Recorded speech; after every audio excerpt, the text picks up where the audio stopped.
এই দোয়াটি যদি আপনি 7 বার পড়তে পারেন, আল্লাহ তাআলা দুনিয়া এবং আখিরাতের দায়িত্ব নিজে গ্রহণ করে নেবেন।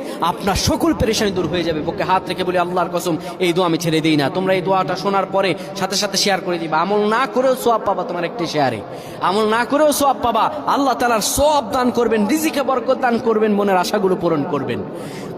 ও আমার প্রাণের ভাইয়েরা, বিশ্ব নবী মুহাম্মাদুর রাসূলুল্লাহ সাল্লাল্লাহু আলাইহি সাল্লাম বলেন, কোন ব্যক্তি যদি এই দোয়াটা 7 বার পড়তে পারে, দোয়াটা হলো হাসবি আল্লাহু লা ইলাহা ইল্লাহু আলাইহি তাওয়াক্কালতু ওয়া হুয়া রাব্বুল আরশিল আযীম।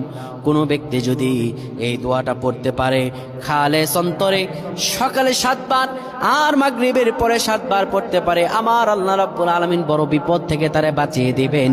তার দুনিয়া এবং আখিরাতের দায়িত্বগুলো আমার রাব্বুল আলামিন নিজে গ্রহণ করে নেবেন।